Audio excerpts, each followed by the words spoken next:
Welcome, everyone. We'll start shortly as we're welcoming people into the webinar. Thank you.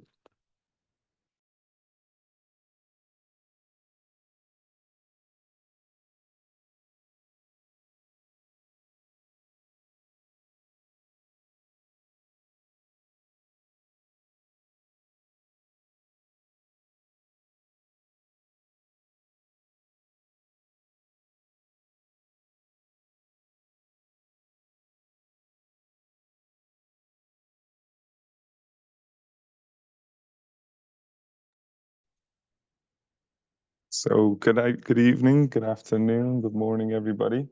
We're delighted to welcome you to the very first Teachers Lab of the newly launched World Food Forum Educators Network.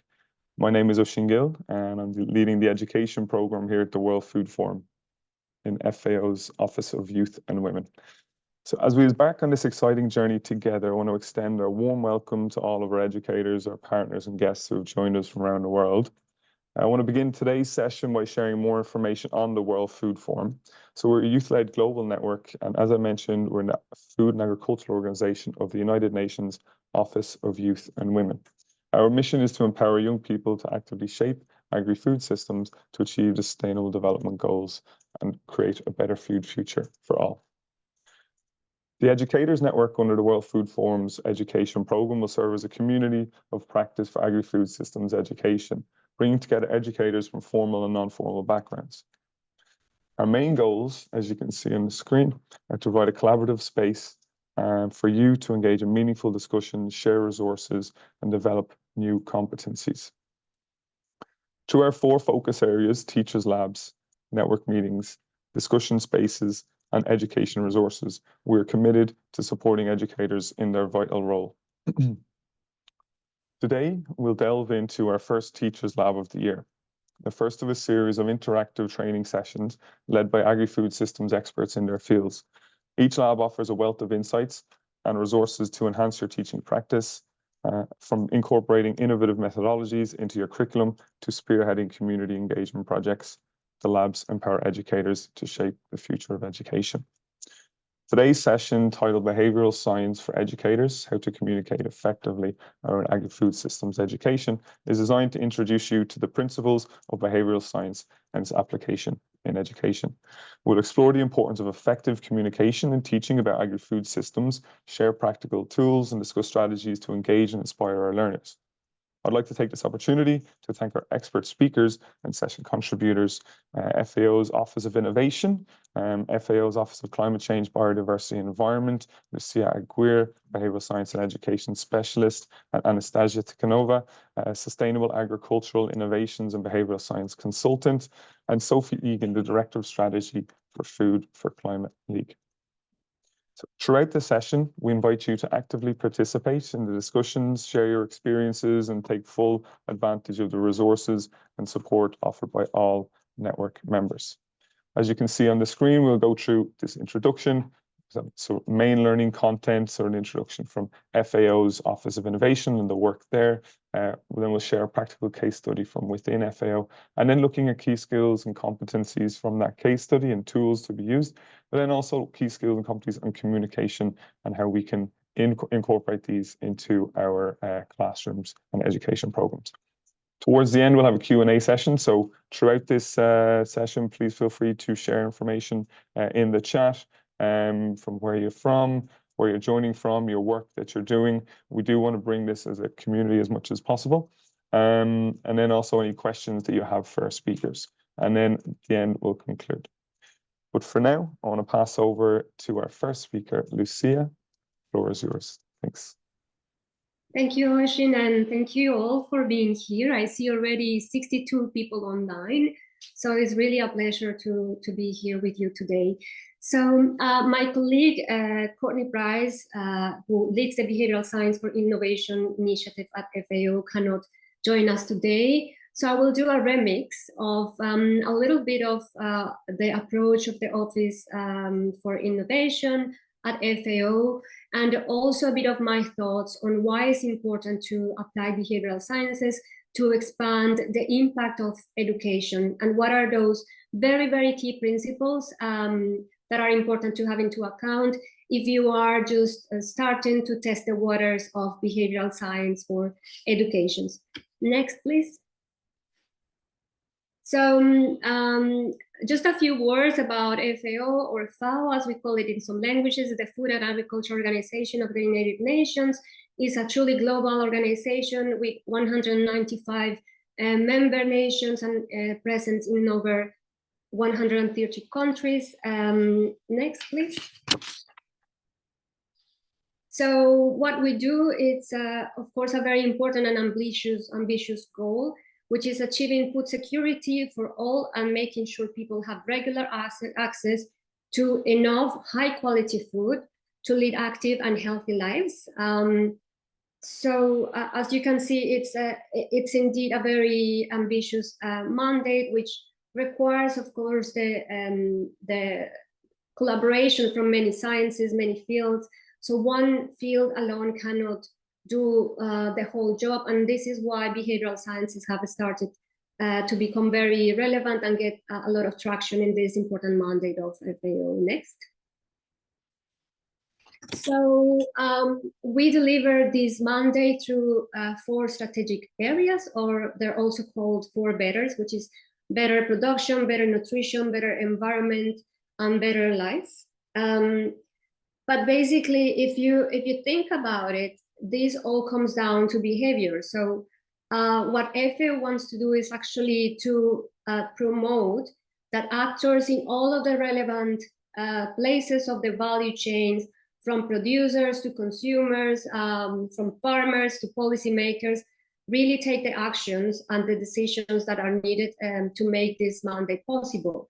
This, of course, requires, human behavior. So that's why, in a way, FAO is an organization that is dedicated to change behavior.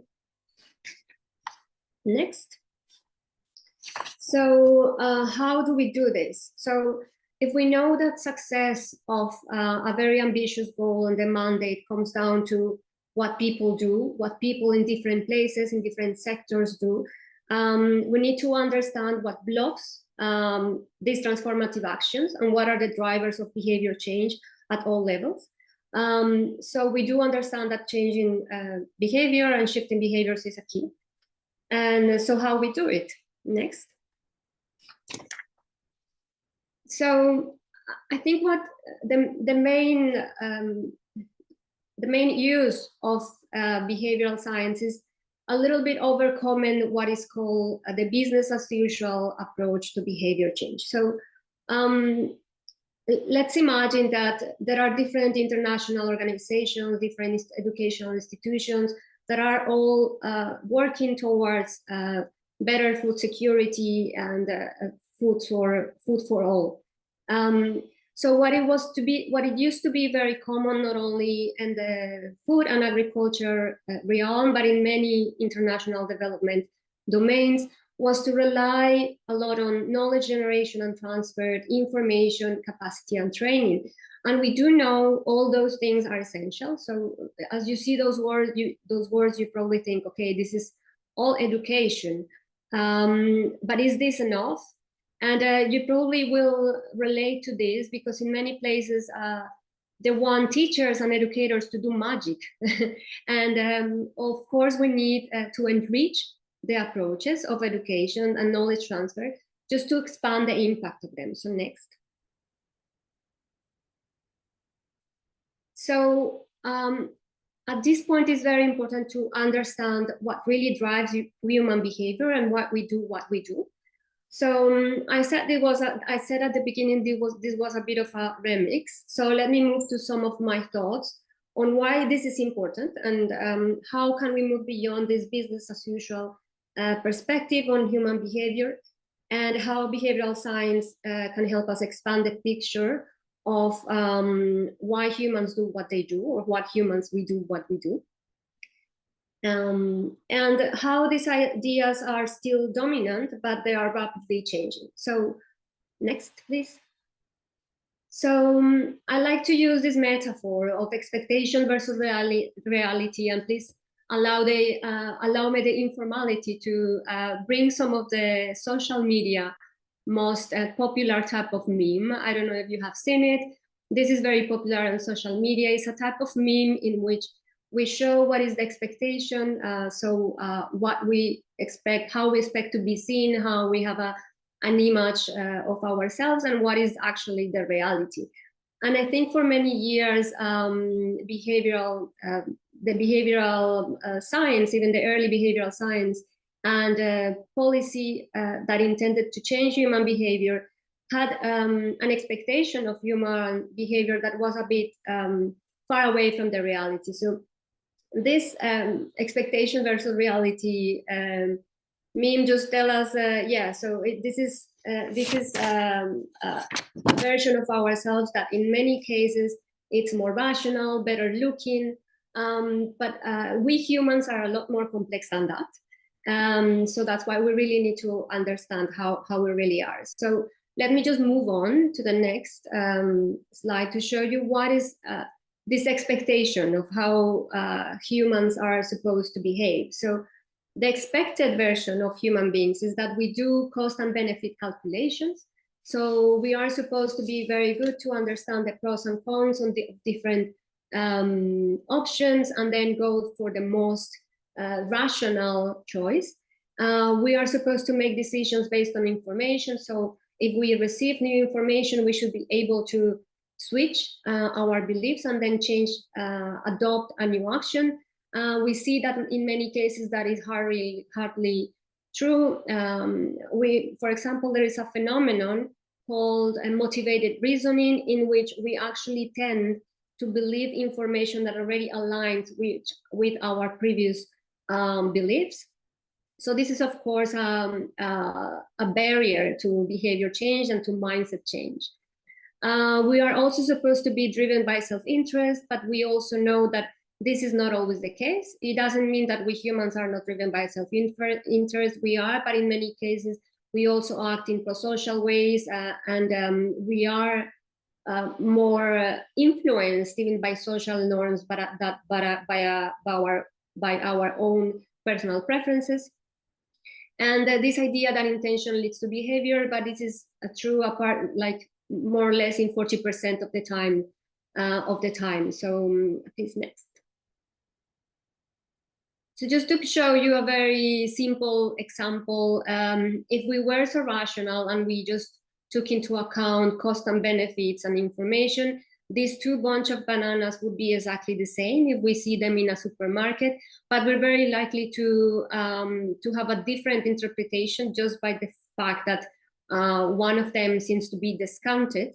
So actually marketers know very well this, that we just don't do pure maths calculations, but we actually are very influenced also by the way information is framed and not only on the expected utility of taking an action. Next. So what is the main consequence of having this expected view or perspective on human beings? So one of the main implications is that we expect humans to be influenced by three main tools. So one is information, the second one is economic incentives. This could be positive or negative. So it could be subsidized intervention and also regulations, including sanctions. So this is the version of human beings in which we expect like a little bit of the idea of carrot and stick, that we are supposed to foresee what are the consequences of our actions and then act accordingly, which is not normally true. Next. So what is the reality instead? The reality is that we actually have very limited information processing capabilities and selective attention, and this actually is not a weakness of human beings. This has evolutionary reasons. So we cannot really store all information. We cannot all pay attention to everything around us. So we need to be selective, and this, of course, poses a barrier to information and knowledge transfer. On the other side, decisions are always made under constraints, not only time constraints, but many other constraints. And we make decisions based on mental shortcuts or rule of thumb. So we don't, in many times we have just a rule of thumb or a mental shortcut that allow us to take a decision. It's like we, for example, we are on a dark street that is poorly lit. How do we feel? So we tend to just act based on these ideas, that these preconceived ideas that we have, and then we make decisions based on that. And we are social animals. This is very important because this is one of the most important levers of behavioral change that have been studied during the past 10 or even 20 years has been the role of social norms. And social norms are nothing more than what we observe that most people do. So basically what is typical and most people approve of. So what is normative. And these social norms for many behaviors have a lot more influence than our own personal preferences. Next. So for this real human being, for this more complete version or expanded version of human beings and more complex as we are, there are two additional tools that we need to start using, and is choice architecture. Choice architecture basically means the environment where we make decisions and choices.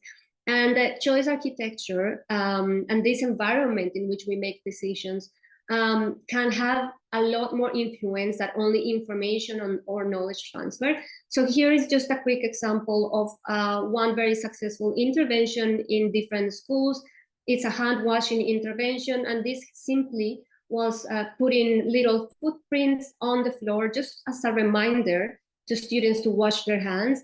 And this was even more effective than just reminding them verbally to do it. So this is just a very simple way, but there is a choice architecture in every environment that we live in, and it enormously influences the way we eat, how active we are, the products we choose. So choice architecture is very important, and is something very important and with high potential in education institutions, especially.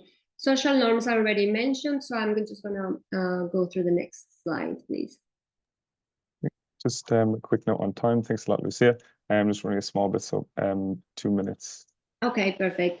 So how is FAO leveraging behavioral science next? I think I'm just going to show one of the examples. This is the behavioral science process. You will have access to these slides, so I don't want to stop so long to do that. But this is just, it's important to say that the first step is clarifying what are the target behaviors, and then making sure you have a good, you diagnose what are the barriers and the enablers of the target behavior that you want to address. Can we go to the next slide? So I'm going to show very quickly 2 examples of next.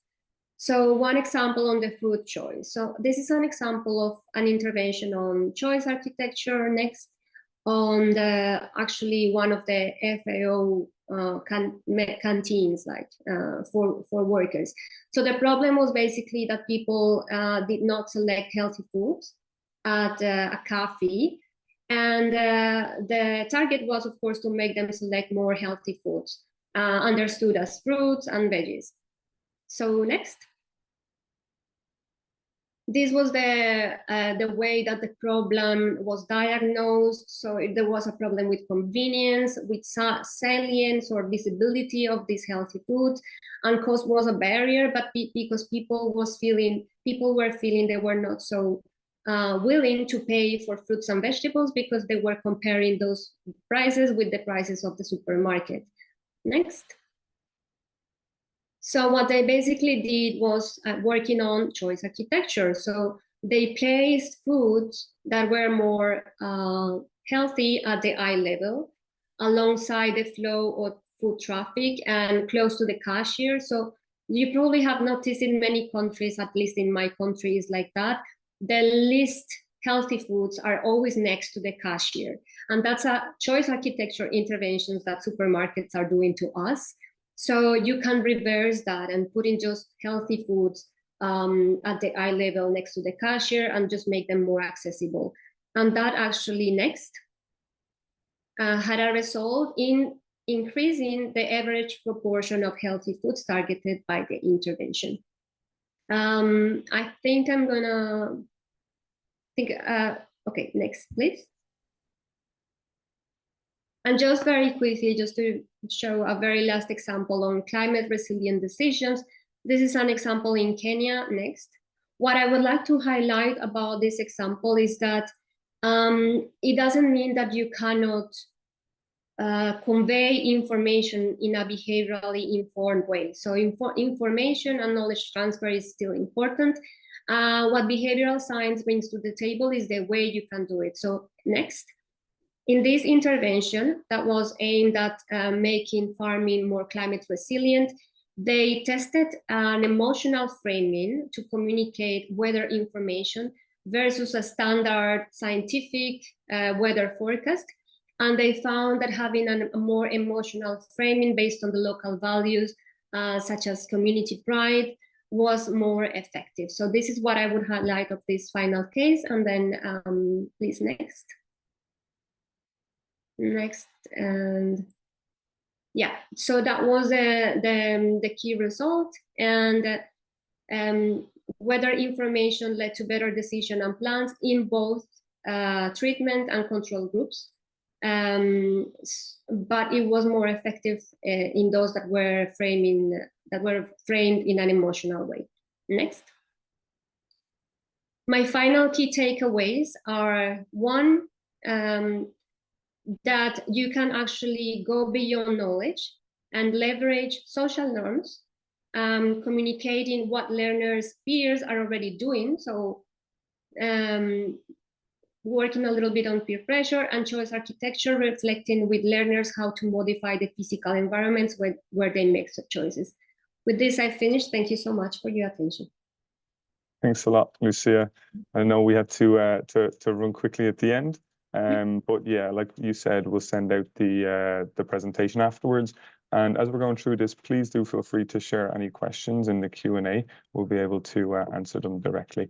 But yeah, thanks again, Lucia. And for now, I'll pass over to Anastasia Tikhanova from FAO. Thanks, Anastasia. Thank you so much, Oshin. Let's go to my slides. Yes, thanks a lot. It's a real pleasure being here today, and I'm going to present you now our experiences from the FACE NDC project, in particular, behavior prioritization tool for more impactful education. So next, please. So let me first say a couple of words about the project. So FACE NDC stands for Facility for Action for Climate Empowerment to Achieve the Nationally Determined Contributions. It is a large 7-year project on climate education. And it's implemented by FAO together also with UNESCO, UNITAR, University of Zambia, and the Copperbelt University. Our main country of implementation in Zambia, but all the methodologies and products that we will develop will also be made available to other countries and to also to global stakeholders, including you educators, so you can use them to develop your own educational programs. So in Zambia, the project supports the achievement of NDCs, in particular in 3 most contributing sectors in agriculture, forestry, and energy. And to do this, the project is applying behavioral science and insights in order to transform formal, non-formal education and professional training programs and to empower all members of Zambian society, including youth and the most vulnerable groups of people. So although the project really started very recently, it was launched in October last year, we already want to share something with you today. It is an approach and like a set of tools that you as educators can use to make your activities, educational activities, create real impacts. And for this, I'll walk you through these 3 stages that we took in our project. The first, we mapped all existing behaviors in Zambia that contribute to climate change. Secondly, we prioritized these behaviors, and in the last step, we were developing interventions to address these behaviors for each particular target group. So let me go a bit more details on this one. For behavioral mapping, we collected data on all sustainable and unsustainable behaviors in Zambia. And we used different methods, like from literature review and participatory sessions with NGOs to in-depth interviews with experts in agriculture, forestry, and energy. And we got a large data set of over 120 behaviors, also collecting information to answer some of the very important questions, such as who practices the behavior, when, where, why, what are the barriers, like, is it this behavior approved or disapproved by others? Are there any supporting cultural or religious beliefs? Is it easy to practice? Are there any alternatives available? And many, many other information. So you may say that it's not feasible for you as an educator to do such a comprehensive analysis, and you will be right. But you honestly don't really have to do that. What you can try is to do something similar with the time and the resources that you have. For example, you probably already know some of the problematic behaviors that your students practice, like wasting food in the canteen or not switching off lights and so on. And also you can go further and use something like this resource, like Lazy Person's Guide to Saving the World. It gives like numerous ideas of behaviors on different levels, like from household to community level. You can take these and brainstorm with your students and select all those that are relevant for your context. And then you can ask students to step in researchers' shoes and also maybe to gather some information about all these behaviors. But of course, neither we at the project or you as an educator is not able to embrace all of these behaviors.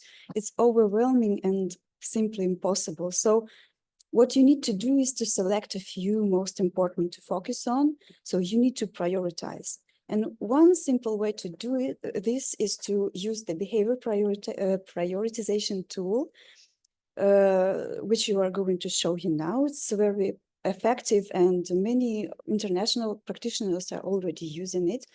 So we're now going to play a brilliant video developed by the Life and Thrive initiative of the World Bank to explain how they've used this tool for their nutrition project in Ethiopia. Please switch Nutrition video. programs that focus on changing a few behaviors are most successful. We can't do everything at once. In this video, we show how a simple tool can help you select the most powerful behaviors to change. The tool guides you through 3 ways to use data to help you choose behaviors for impact and feasibility. In Ethiopia, we used a tool that you can use anytime you need to prioritize behaviors. It works for choosing the small doable actions to prioritize too. You can create a graph like this as a tool to help you use data to choose the priority behaviors or the key small doable actions on which your program will focus.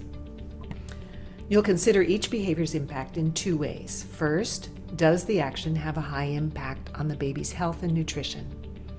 And second, is there room to improve it? If a behavior is already very common, promoting it won't make much of a difference in overall impact. But if it's a behavior that not many people are doing, there's lots of room for improvement. Changing that behavior would have a big impact on the overall population. The more impact, the higher the spot on the graph. You'll place actions with low impact near the bottom. Third, you'll consider how feasible the behavior is from the mother's point of view. Is the action hard or easy for mothers and families to put into practice? You will move actions that mothers think are easy to the right. The easier the action, the further to the right. Hard actions stay to the left. Behaviors with high impact and high feasibility will appear on this part of the graph, high up and far to the right. Your first task is to list the small doable actions that you will compare. In this case, the small doable actions are things like to add the grain teff to enrich the child's porridge. This card represents the action to add pea flour to porridge. Here the action is to add milk to porridge. How should you decide which are the highest priority? Using the tool, You will take 3 steps to apply 3 kinds of data to figure out what to focus on. First, use global data to rank them by impact on health and nutrition. That is, if every mother did this action, what would be the relative impact on the child's health? These visuals help you quickly compare the nutrient value of each of the foods, considering protein, zinc, and iron content of the sample foods. Because beef has the highest nutrient content of any of the sample foods, we place it at the top of the ranking.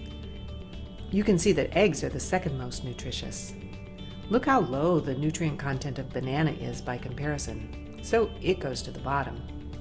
So you see how the global data help us rank small doable actions from most to least impact in the first way, looking at each behavior's impact on health.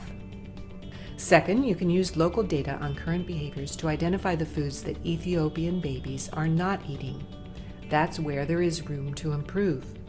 Asking, where is there room to improve, is the second way to look at impact, because changing a behavior that only a very few people are doing will have a big impact.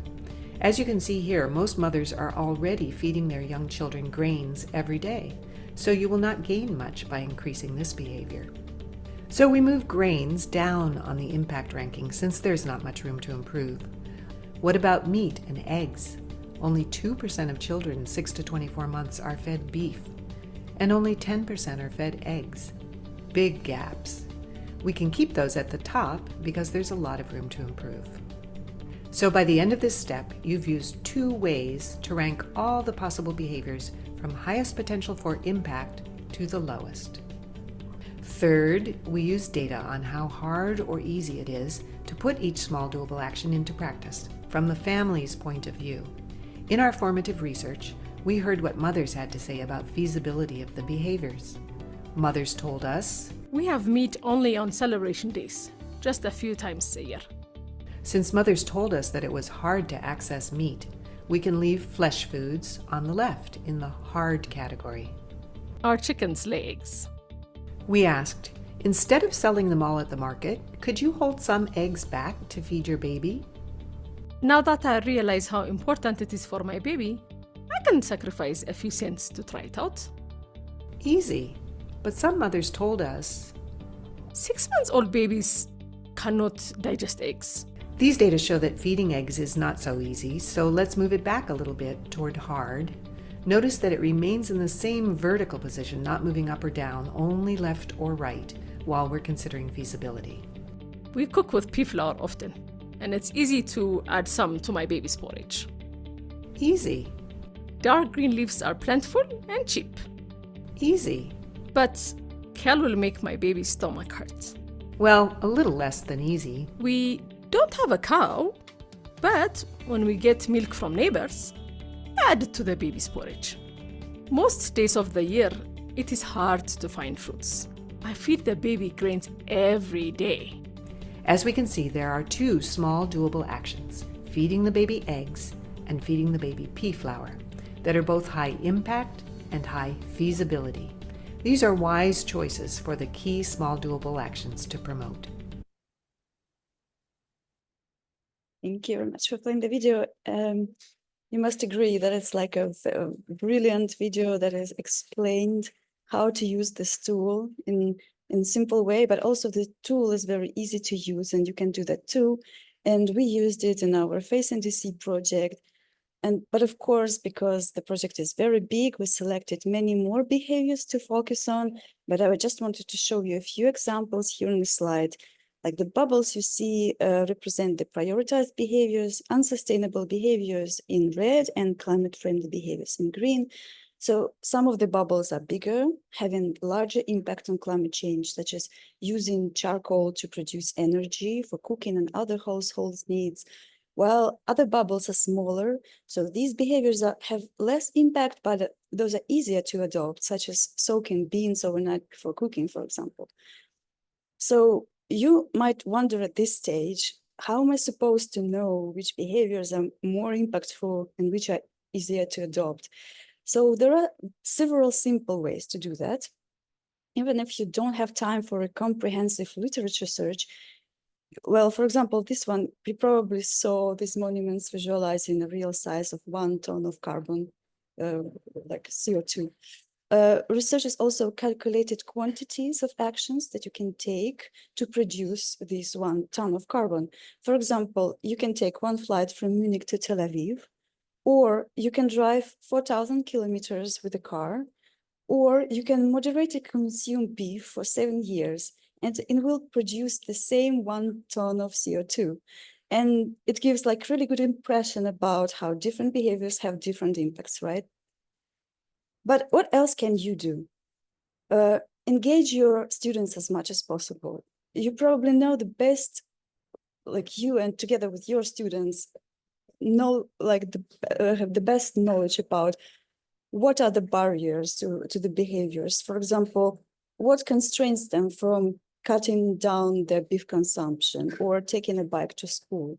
They can share a lot of useful information with you, and you can immediately see which out of these barriers are just excuses or where they lack some knowledge, and you can immediately target these with your educational programs easily. And if you want to be even more advanced, you can invite a guest speaker to your class, like an expert who will be able to provide you with some advice, and you can brainstorm together the most impactful and feasible behaviors in your particular context. And finally, in the last slides, I put some key takeaway messages from today's presentation. I won't read them because I think I'm overrunning the time, but I will be happy to share the slides. And also you will have all the links to the tools for your use. And yes, thank you so much for your attention. It was a pleasure. Thanks a lot, Anastasia. Yeah, and really useful tool.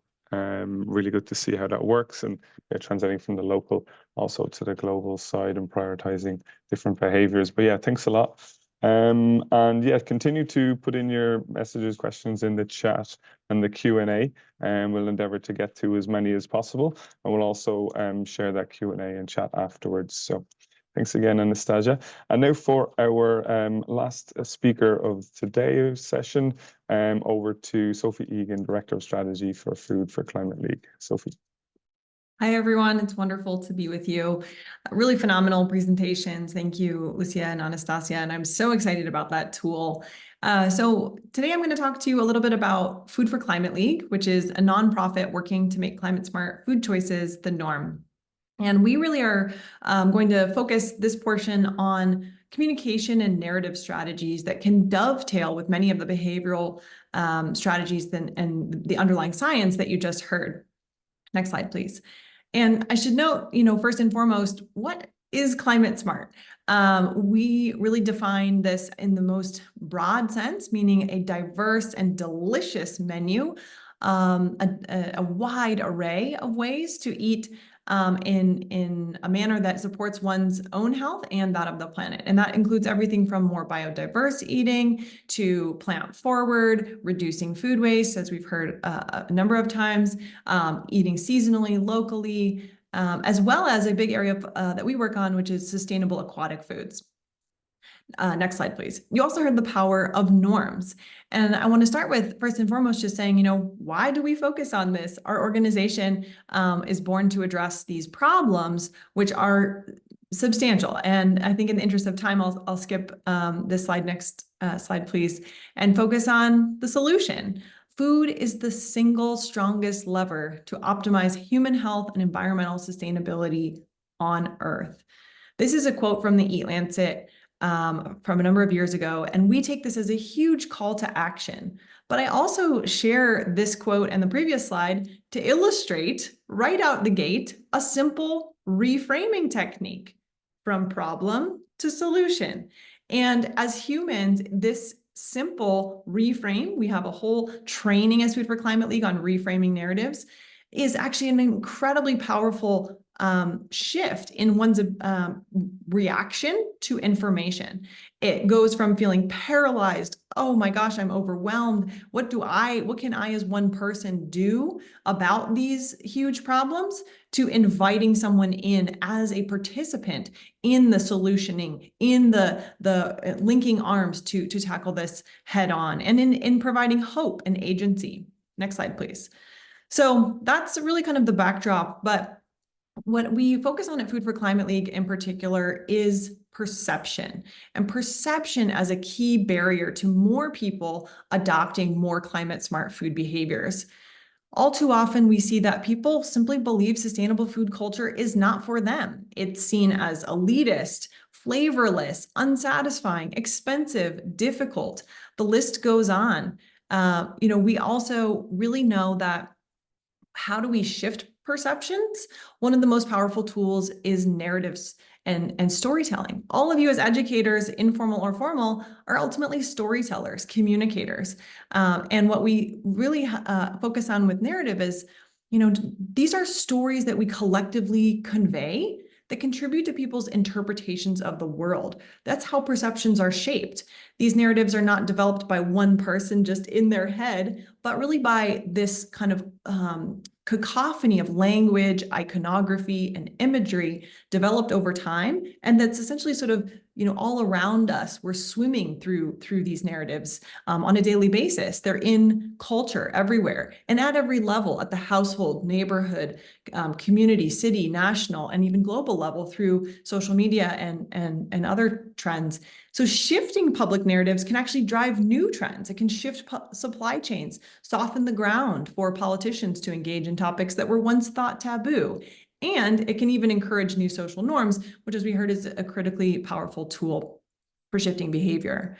So the narrative around food and climate is developing and changing all the time. But the concern that we have at the moment, and if you go to the next slide, please, is that the dominant food and climate narrative is geared towards white, wealthy, and Western audiences. So you have perceptions of topics like plant-based, such as this, right? All the reasons people sort of shut down, even the terms, vegan, eco-friendly, these things really do feel like either confusing to most of the general public, or just really alienating, like they're being excluded from this movement. So at Food for Climate League, we work to strategically shape the narrative to ensure the development of a deeply democratized, accessible, and I saw a question in the chat about this, really deeply inclusive and enticing climate smart food future that welcomes everyone in, and thereby expands the opportunities for ubiquitous climate smart food future. Next slide, please. So by shifting the perception, we really can meet these human and environmental goals individually and collectively. Next slide, please. And this is really where we focus our attentions, is kind of the unique theory of change for Food for Climate League is the power of focusing on core human needs. So perhaps you've heard my accent. I'm based in the United States. A lot of our work primarily focuses on the United States. But what's really exciting is that these tools and the work that we do transcends culture and even language. So it's not only about what works in the United States. And yes, you do need to do a good amount of customizing to your specific audience. Rule number one of being a communicator is know your audience. But it also is really about these fundamental human needs. Next slide, please. And I'm going to talk more about that in a moment. So essentially, we build upon behavioral science by weaving in these narrative tools. Next slide, please. And we offer, we bring also a great breadth of social science expertise.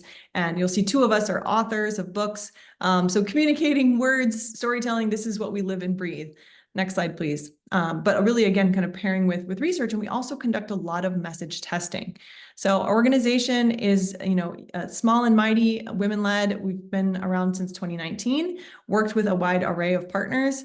And growing, and we welcome you to reach out if you're interested in getting involved. Next slide, please. But one of the things that's been most impactful has been our trainings. So I'm going to share two concrete best practices in each of two areas, so 4 total, from what is actually a 2-hour training on how to talk about food and climate. So it's a little bit of an appetizer, if you will. Next slide, please. But what we developed, why we developed these 13 best practices for how to talk about food and climate is that talking about climate is uniquely difficult. It's triggering on an emotional level for most people. And talking about food is uniquely difficult because it's identity, it's heritage, it's so personal. And so when talking about food and climate is a whole different level of challenge. But the other real reason is that we saw consistently through our research that most of the communications about sustainable eating really weren't as effective as they could have been. So we kept hearing from food companies. We developed a great sustainable food product or a menu option, or city leaders. We have a campaign to reduce food waste or increase composting or increase plant-based consumption, planetary health diet, you name it. All these different stakeholders with really, really good intentions, but they weren't getting the traction that they deserved or that they wanted. And what we saw is that too often they focus too much on the climate impacts. So, as we saw, information is a tool, a piece of the puzzle, but it's not everything. Choice architecture is hugely impactful. It's something we really use. We also saw that so much of the communication didn't even mention the benefits. It was all about what you have to sacrifice, what you have to give up, what you have to sort of do to go out of your way to be a good person and be helpful, versus how you personally can gain and how it can meet other core needs that you may have. Next slide, please. So this is what we were seeing consistently as not working. So we wanted to really offer up this summary of what does work. So the examples in blue are what we recommend applying to all communication. And the ones in orange are specifically when you're actually addressing climate or sustainability. And why that's important is that one of the biggest takeaways from what I'll share today is that you don't actually have to mention climate or sustainability to stoke climate beneficial behaviors. In fact, often you can lead people to something sustainable through a whole different array of kind of front doors or entry points, leading with health, leading with flavor, leading with cost or financial benefits, leading with convenience, other aspects. And so it's very important to understand which audience you're speaking to and when you want to bring kind of climate and sustainability to the fore. That's in orange, and when you don't. It doesn't mean you're hiding things. It just means what are you kind of hooking your audience with? Next slide, please. So just very quickly, kind of some examples I learned through examples. I'm going to share two. So these are two from the best practices that don't speak to climate. And this is probably, if you take nothing away from today, this is probably the most important thing, which is to speak to human truths. And that's what I was referring to of there are these fundamental core human needs that we all share. And this is, familiar Maslow's hierarchy, if any of you have seen this, but broadly it boils down into three main buckets. We all seek control, community, and purpose. And it's when we see how much sustainable food marketing and messaging only speaks to purpose, right? Give up something you love for the greater good. Go zero waste, the planet is counting on you. Become a vegan and you're, a good person. These kinds of things are that top one, and they speak to some people some of the time, but they don't speak to more people more of the time. So that's really the key concept. Next slide, please. And this is kind of a list of examples of things that you can emphasize. Control. This is about our desire to just take ownership over our day, put food on the table, feed our families, be in control of our finances, manage our health conditions, and stay in our best, physical shape. Community is really about this connection to others and heritage. We see over and over how much speaking to someone's personal heritage and their dietary traditions and showing how what they're already doing in some ways is actually a climate smart behavior. You don't have to buy an analog or a fancy product. It's really eating the beans of your grandmother, eating teff or certain whole grains of your ancestors and so forth. Those are sustainable eating habits. And then yes, purpose does work certainly for some audiences, but it's not the only kind of tool in the toolbox. Next slide, please. And the other big example that we love to emphasize is highlight the positives. It is staggering how much messaging, how much education is framed in the negative. You saw, that's why I started with that first slide about the problem. And it's less, zero, reduce, take away. These are all words about framed in the negative versus what you stand to gain, the incredible biodiversity, the incredible deliciousness, flavors, opportunities, again, cost savings, all those other things I mentioned. So really emphasizing what's in it for someone and highlighting the positives. So next slide, please. Two kind of final examples. And this is really just to illustrate that increasingly folks are concerned about the climate crisis. For so long, it was kind of like, well, it seems like people don't care. What we say is more and more people care. They just don't care as much as they care about these other basic needs, these other core things of enough food, meeting within their budgetary needs, cultural relevance. And what we're seeing is that there is a shift taking place. So perhaps over time, this will become even more important. But even when understanding this, we need to see how much people are deeply in a very difficult mental state when thinking about it. So how do we make it feel actionable? How do we speak to them? Next slide, please. Two examples are, the first is to connect the dots. Most people actually don't really understand that food and climate are connected. The more common ways to take action around climate tend to be things like, solar panels or electric vehicles, taking public transportation. And those things are all, of course, important and should continue. But it's less commonly understood that the power of the plate, the power of food choices, the power of what we each are consuming and how that adds up at the population level to great shifts, whether it's towards plant forward, biodiverse, regenerative, all those practices and ways I mentioned before. Next slide, please.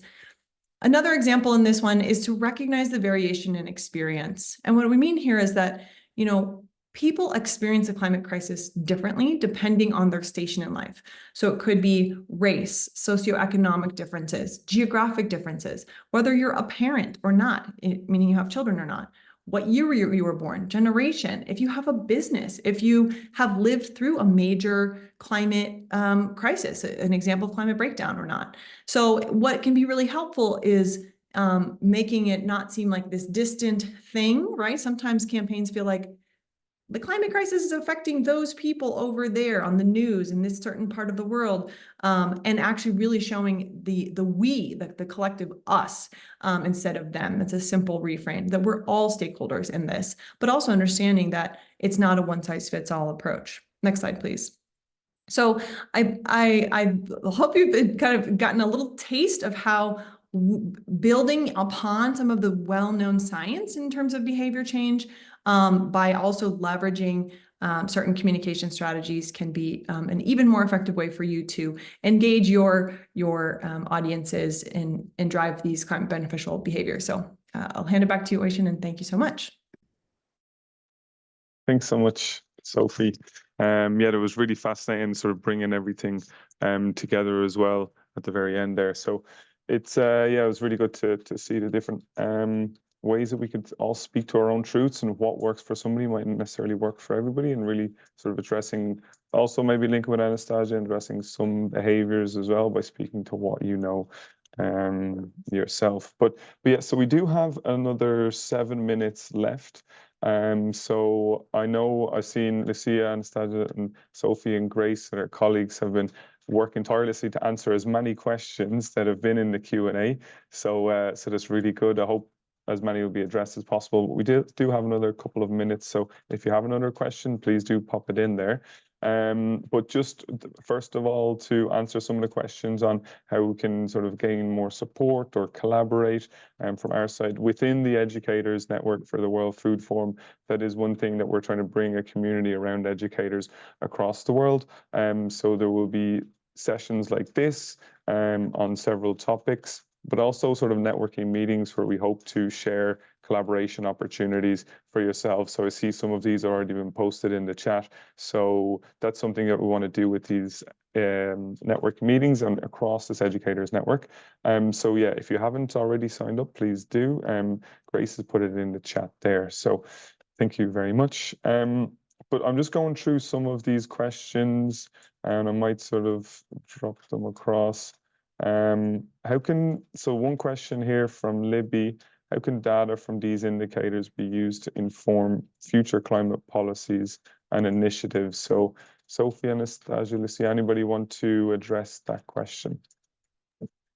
I'm happy to just say from some of our perspective with particularly city leaders. So we've run trainings now with C40, for example, coalition of mayors offices around the world that have climate commitments. And it's really, really interesting. That's just one example. We've engaged with them in other ways, but there's a lot of resistance to even talking about. Sometimes maybe a city has a commitment, but there's, in the United States, for example, in New York City, there's a lot of negative reactions. You're trying to take my meat away. You're you're the food police, you're nanny state, right? And so what I would say is that a lot of these tactics that we're recommending can, as it's to sort of soften the ground, meaning so much of history tells us that when there is broad socio-cultural support, it creates an enabling environment for policies. So policymakers don't typically want to be the ones out on the leading edge, trying to shift culture in the opposite direction. It's that other way of the flow. And so the more that it's a norm, the more that people see the positives and then it's displayed in the press, the more that there's essentially support for policymakers who may be willing to bring something to the table that could really be enacted. That would be kind of the main thing that comes to mind. Yeah, maybe from our side, I would just like to mention that FACE and DC project will also target policymakers, and in all the behavioral mapping, for example, that we've done, we immediately see what are the barriers to eradicate, let's say, unsustainable behaviors. Sometimes education really can't help, if there are really huge infrastructural barriers, or there is no alternative. People, for example, can't just stop using charcoal because the electrification rate in rural areas is 4%. So this is something that should be addressed to policymakers, because then they can build their policies around the barriers and to enable the change. Thank you. May I just quickly add something? I would just add that one key role of educators can be precisely to leverage and to elicit these feasibility indicators. So the impact indicators, they exist in the literature. You can Google them, you can ask an expert, but the feasibility, I think you are in a very privileged position to understand what are the feasibility level of different behaviors. And by crossing those two, you will actually gain much more impact from the education. And so that's a very important point. Someone asked a question about design thinking. My only quick comment about design thinking is that it's a very powerful tool that fits quite well with behavioral approaches. What I would advise is that you first focus on the behavioral science and barriers and enablers, more of the diagnostic part, before jumping to solutions. So that's something important. For communication, we start with solutions, but for design, intervention design, just make sure you understand the problem first. So fall in love with the problem and just later with the solution. So many people have a hammer and they look for a nail. So just take your time to understand the problem. And then when you understand it, then design solutions in a participatory way. Thank you. Thanks, Lucia. I see there's a hand up. Unfortunately, we won't have time to come to any questions, but please do. We'll follow up afterwards with the slides and with the chat and the recording. So you'll have contacts, and please do reach out. And as I mentioned, do also feel free to join the Educators Network. There'll also be more information on the tools that were shared and from everything here. But we do have 1 minute left, so we might go back to our panelists just for one last sort of final wrap up for educators and getting involved with behavioral science or implementing it in the local area. Maybe one key message before we wrap up. So starting off with you, Lucia, over to you. This was a very short time, but I hope we sparked some curiosity. So just go online, look for tools. There are enormous amounts of information on behavioral insights, behavioral science, and how to use them in education. So this was sort of a teaser. So looking forward to hear more of your applications to education. Bye. Thank you for having us. Thanks, Anastasia.